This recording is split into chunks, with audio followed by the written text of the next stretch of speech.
High বন্ধুরা, কেমন আছেন সবাই? আমরা তো সবাই ভালো আছি। আজকে সকালে বানাবো ছোলার ছাতুর পরোটা। আপনারা কে কে খেয়েছেন? আমরা তো খুবই খাই ছোলার ছাতুর পরোটা। আজকে রেসিপিটা দিচ্ছি। এই যে ময়দা নিয়ে নিয়েছি, উপকরণগুলো দেখাচ্ছি: সাদা তেল, ঘি, নুন, ছোলার ছাতু, আম তেল। এটাই হলো এর মূল উপকরণ।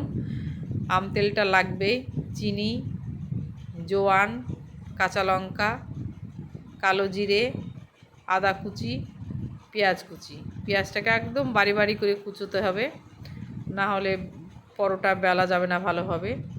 এই উপকরণগুলো লাগবে ছোলার ছাতুর পরোটা বানানোর জন্য। এবার আটাটা মেখে নিতে হবে। আটা মতলব ময়দাটা মেখে নেব। এবার একটা বড় কড়াই নিলাম, এবার ময়দাটা দিলাম, নাহলে ছোটো জায়গায় তো মাখতে অসুবিধা হবে। এর মধ্যে এবার উপকরণগুলো দিব। নুন দিলাম স্বাদ মতো, এরপরে কালো জিরেটা দিয়ে দেব, সঙ্গে কাঁচা লঙ্কাটা দেব, আর দেব ঘি। ঘি দিয়ে ময়ামটা দিলে ভালো হয়। আর চিনি দিলাম, চিনিটা দিলে একটু মিষ্টি মিষ্টি হবে, খেতে খুব ভালো লাগবে। এবার এইগুলোকে ভালোভাবে ময়াম দিয়ে নিতে হবে। যত ভালো ময়াম হবে তত পরোটাটা খেতে সফট হবে, খেতেও খুব সুন্দর লাগে। এই যে এইভাবে ময়ামটা ভালোভাবে দিয়ে নিচ্ছি। এবার আস্তে আস্তে জল দিব, যাতে খুব পাতলাও না হয়ে যায় আবার টাইটও না হয়। মিডিয়াম টাইপের করে মেখে রাখবো কিছুক্ষণের জন্য। ময়দাটা মাখা হয়ে গেল, এবার ছাতুর পুরটা রেডি করব। তার জন্য একটা বড় পাত্র নিয়ে নিলাম। এবার ছাতুটা দিলাম, এর সঙ্গে দিলাম জোয়ান, আম তেল, কাঁচা লঙ্কা, নুন, চিনি, দেব আদা কুচোনো, আর দেব পেঁয়াজ কুচি। এই সবগুলো দিয়ে ভালোভাবে ছাতুটাকে মেখে নেব। ছাতুটা ভালোভাবে মেখে নিয়ে এই যে ময়দার লেচিগুলো এক সাইজের করে কেটে নিয়েছি, তাহলে পরোটাটা সব পরোটাগুলো এক রকমের হয়ে যাবে। আমার রেডি হয়ে গেছে দুটোই। এবার ময়দার ওই লেচিগুলো হাতে নিয়ে যেমন পুলি বানায় ওরকম খোল করে এবার এই ছাতুর পুরটা ওর মধ্যে দিয়ে দিচ্ছি। দিয়ে ভালোভাবে মুখটাকে টাইট করে এঁটে দিতে হবে, যাতে পুরটা বেরিয়ে না যায়। হাতের সাহায্যে গোল করে নিলাম। এইভাবে প্রত্যেকটা লেচিকে আমি এইভাবে পুর ভেতরে ঢুকিয়ে দেবো।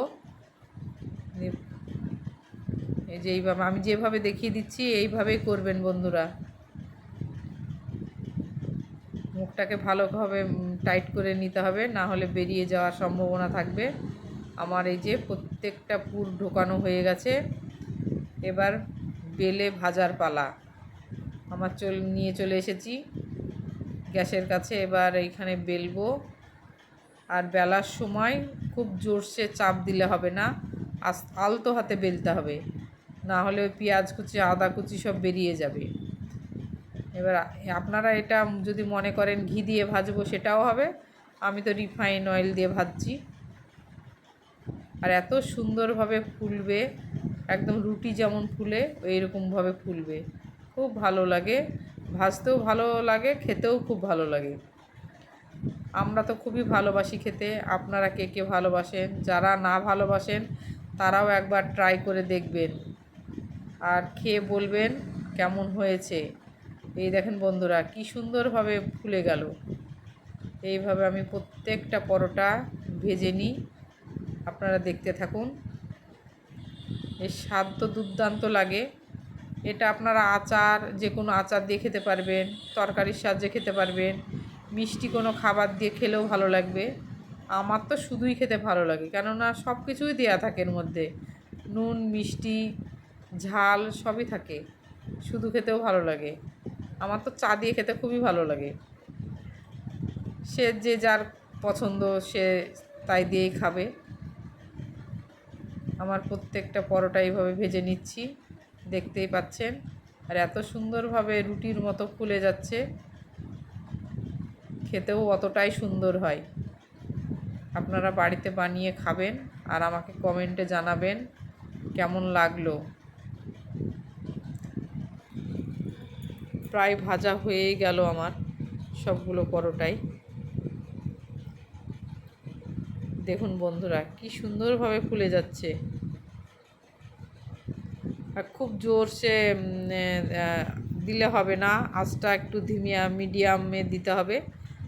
একবারে দিলে তো একদম জ্বলে যাবে, ভিতরে কাঁচা হয়ে থাকবে।